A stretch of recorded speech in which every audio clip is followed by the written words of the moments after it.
So thank you very much for the invitation. I'm more. This is a part of my PhD dissertation, a little part because I studied.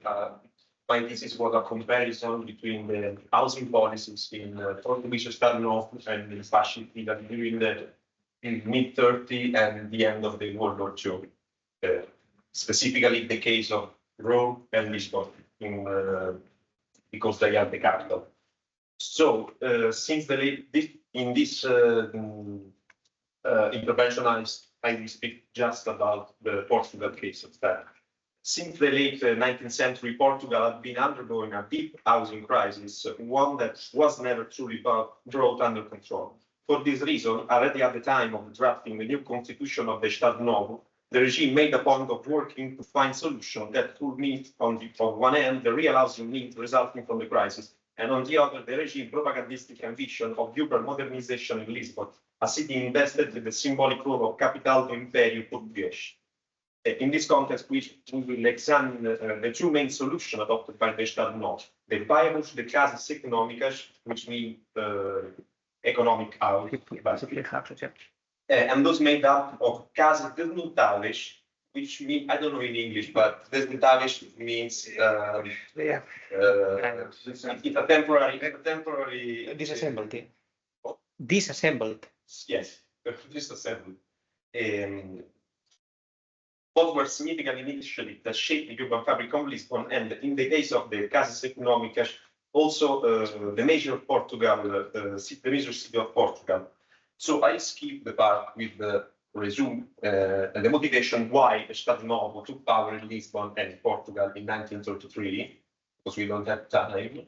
But you just know that after the fall of the monarchy and the establishment of the Primeira República in 1910, following a period of severe political instability with 45 governments in 16 years, in the 1926, the military led by Manuel Gomes da Costa, this guy, took control of the country.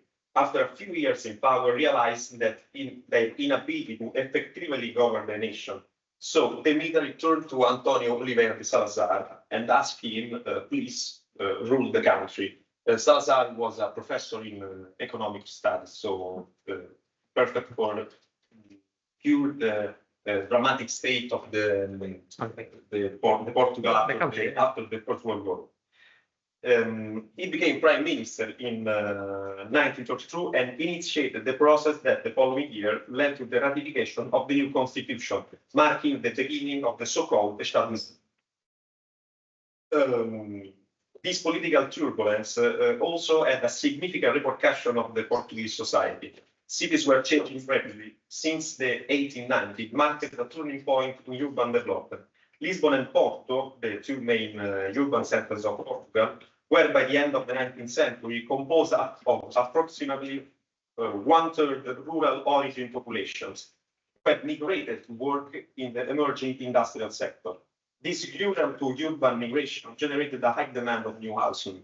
Initially, this need was largely addressed by private developers with some support of the philanthropic organization and industries who built homes for their workers.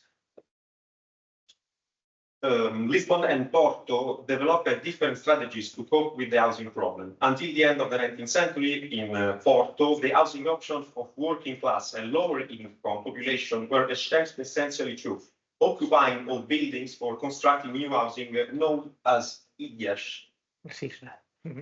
This is an ilhas. Basically, is a house, is an informal house built inside the old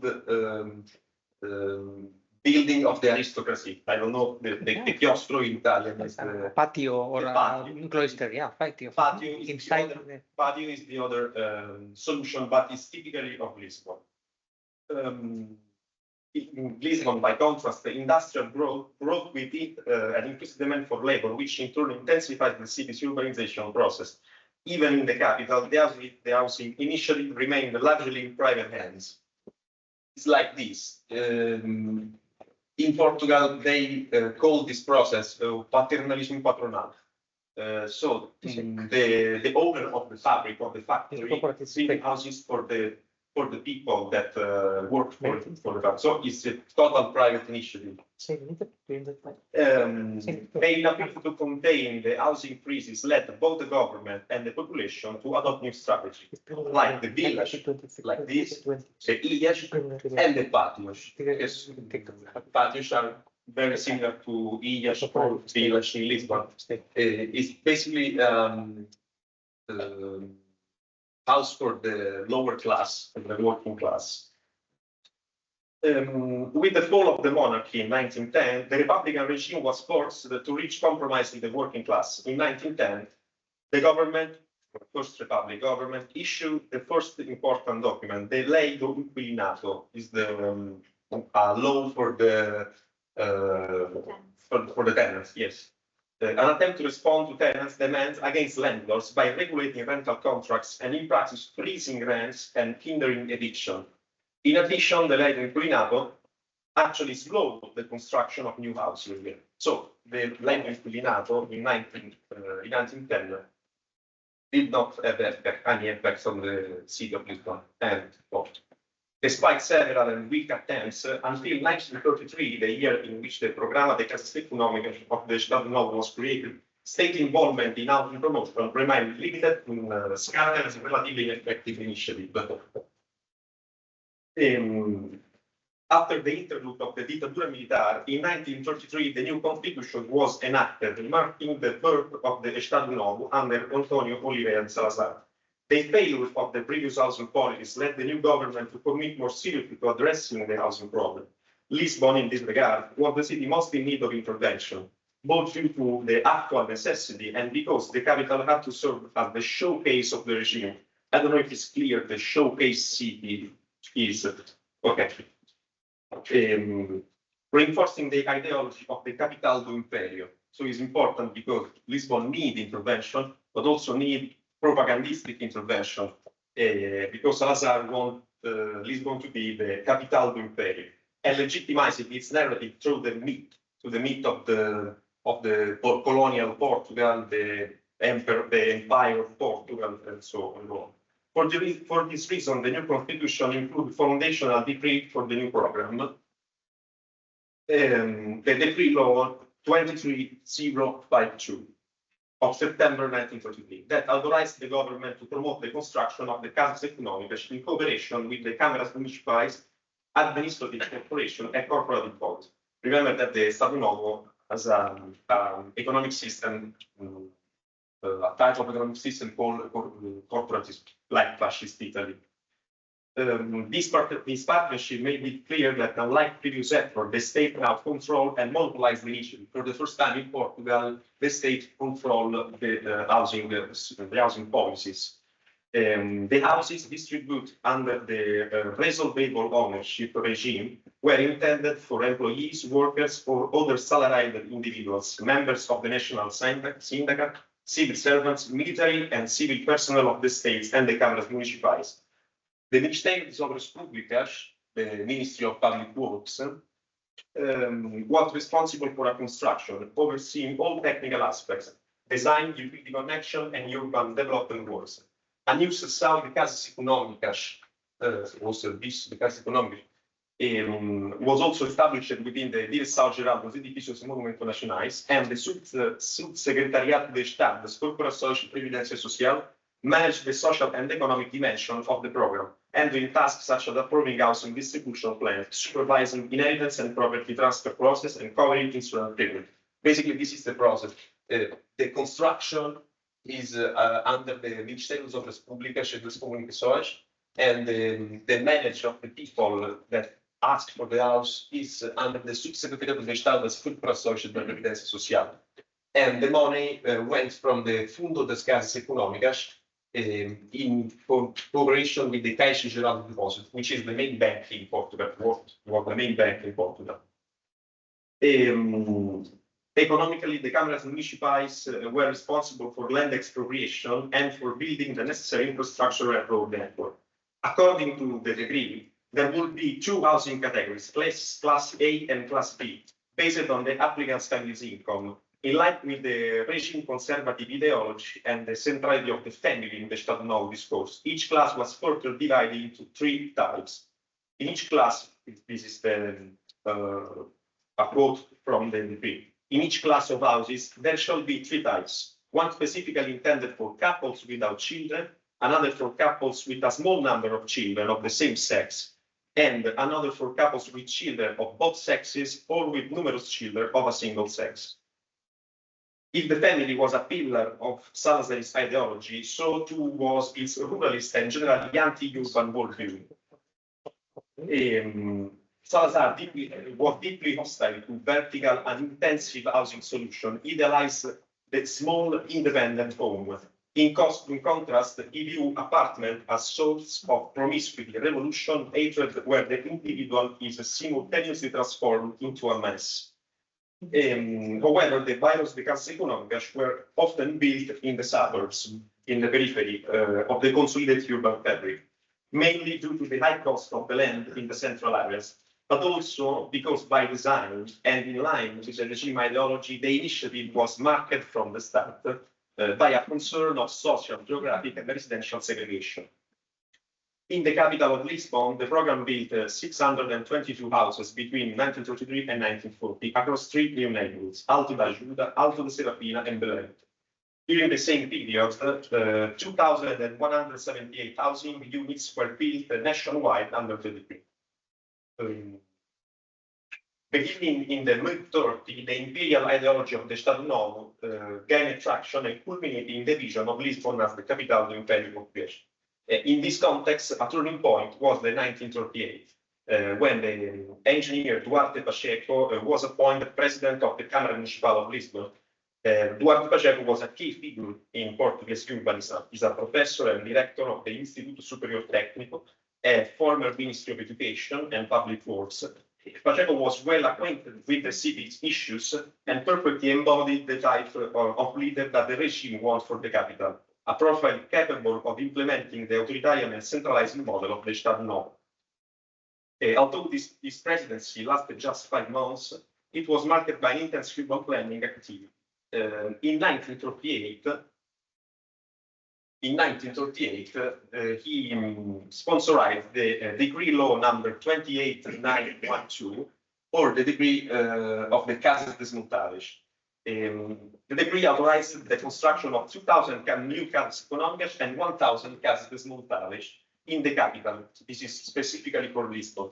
A clearly emergency measure aimed at offering the large number of people living in appalling condition in the major urban center, who could not yet aspire to their own casa económica, a temporary shelter while awaiting a transfer to improved housing. All social, administrative, and execution responsibility were assigned to the Câmara Municipal of Lisbon, and the houses were made of fiber, cement, and wood, and equipped with water and sewage system. These neighborhoods were intended specifically to eliminate the existing slums in Lisbon called bairros de lado, such as Bairro dos Minhocas. Lisbon had a lot of this neighborhood. Is abusive, I don't know, is informal. Minhocas in Portuguese means wool. Wood. What? Wool? Wool. A worm. Like the animal. A worm. Yes, because the government referred to the people, people like work. That's very bad. Yes, it's very bad, and there's a lot of this neighborhood. This is the solution of this problem. The solution to the virus was Minhocas described as repugnant, or the virus Belgica, another virus. The slums were also to be raised for the propaganda purposes, since in 1940 marked 2 major anniversaries: the founding of the nation and the restoration of independence from Spain.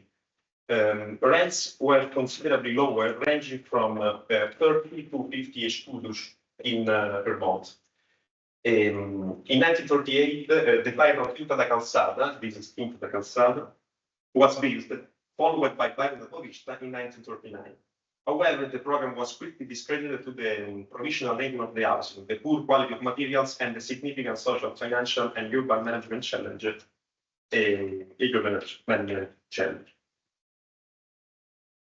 So basically, in conclusion, The Estado Novo considered the housing policies essential and invested in addressing the housing crisis. Simultaneously, starting in 1938, it initiated a process of urban renewal in the capital to turn it into a showcase city, not without contradiction. On one hand, ruralist ideology clashes with Lisbon gradual urbanization. On the other, modernization and industrialization were inexorably changing the city appearance.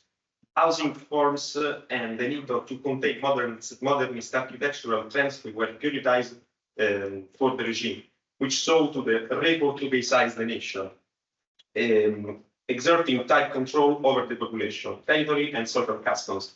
Rejecting the ideology of collecting housing, the Casa Portuguesa represented the ideal promoted by Salazar. The programma de Casas Económicas positioned itself as the defender of the traditional Portuguese housing and sought to transpose the rural society model into a urban area. For the regime, Casas Económicas were an attempt to mitigate the crisis by introducing low-cost housing to the market, not for the true need, but for its core base of support, the middle class, civil servants, military personnel, and unionized workers. When it became clear this was insufficient, the regime launched the Casas Desmontáveis program in an attempt to eradicate the shame of the clandestine settlements, the virus blood. Although this initiative was genuinely directed at those living in dire condition, it was simultaneously a housing and an education program, aiming to indoctrinate the poorest segments of the population into the moral and ethical values of the conservative and Catholic entities supporting the Estado Novo. Thus, if the Casas Económicas embodied the regime dream of making every Portuguese a homeowner, because Casas Económicas is moradora acquirente. Yeah. No, we were discussing if they were rent or for rental or for home ownership. They were. Casas Económicas are the owner is moradora acquirente, so I start to pay for 20 years a mortgage. Okay. Then after 20 years, I become the owner of the house. Yes. That's right. So the Casas Montáveis represented the harsh reality that shattered this dream, forcing the regime to search for new solutions in the following year to address a problem it was unable to resolve. That's great. Oh, thank you very much. Very good.